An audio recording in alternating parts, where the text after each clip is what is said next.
as predicted, Javier Fortuna and Omar was the best fight of the night. And we will not even mention Luis Ortiz and Malik Scott exhibition of time wasting. This fight was with two guys. Well, Javier Fortuna was winning the fight. He got knocked out in, so he had one loss on his record. And then you got the man coming into the ring,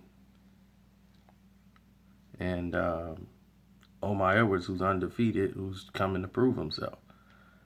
And from the outset, Fortuna was the one that was pressing the action and trying to put pressure on the younger fighter to see if he was going to cave. And, Fortuna has heavy hands, and so he wanted to see if, Edwards could take his punch, and Edwards was solid. Edwards was solid the entire bout. Like, he was good to go. He had no problems. He was weathering the storm. He was being patient. Then he exploded and caught him with a counter left hook on the inside when Fortuna got wild and came in, and he keeps his right hand pretty low, and he got clipped.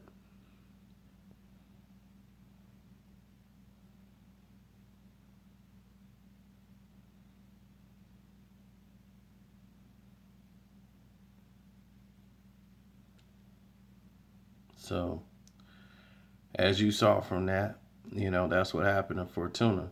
Fortuna fought back, got up in the first round, and brought the fight to Edwards.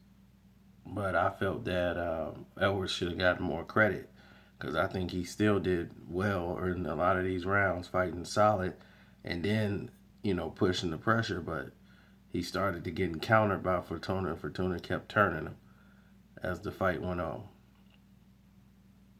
And Javier Fortuna is just showing Edwards that sometimes you got to lead with the jab and be first. And he kept letting Fortuna be first and trying to counter him when he would just come in and out, pop, turn, pop, turn, pop, turn. And in a 10-round fight, you could be down in the 8-ball real, severe as fights go. And down the stretch, both guys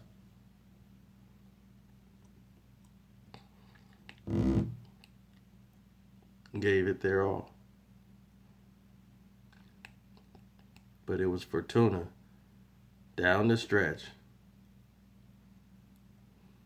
who took the fight to Douglas.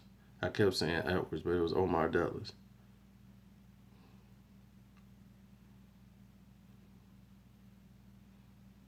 And this is what champions are made of. That's what makes winners and losers. And that's what I'm talking about. When I'm talking about heart of a champion and a guy stepping up to take the fight. And I felt Fortuna was the winner because he stepped up and took the fight tonight. He knew how to fight on the outside. He just didn't fight one way. And I felt that Douglas fought only one way. And it cost him tonight. And Hurd fight, we can talk about. I mean, Hurd was definitely in control.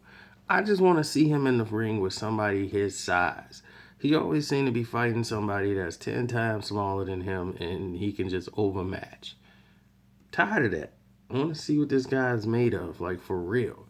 Like if he's really the real deal or not. We need to know. It's about time we found out.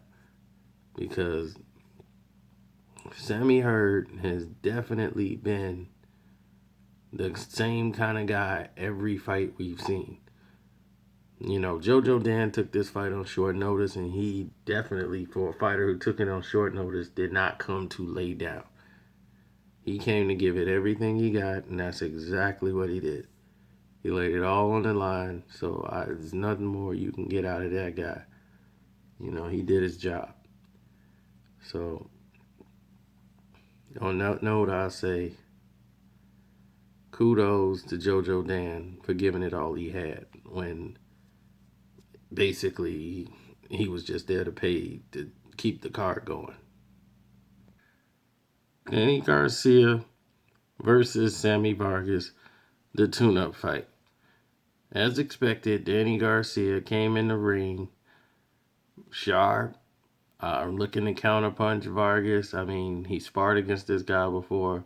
Vargas is not a polished guy. He's a decent fighter, but he's a C-level opponent, definitely, and this fight just proved just that. But what Danny wanted to do was work on timing, work on some things to sharpen up what he already has. He didn't do anything new in this fight. He just was Danny Garcia, and he just wanted to show the people at his hometown, he's Danny Garcia. I'm going to be flat footed. I'm going to be strong. But what Danny Garcia is good at is his vision. When you're throwing punches, he's not somebody who closes his eyes and takes his eyes off the target. He looks at everything and he has great vision. And he stays in the pocket and not afraid to stay there because he knows he can get his punches off, and he's more concerned about what he dishes out more than what you can take from him. He knows you can't take his punches.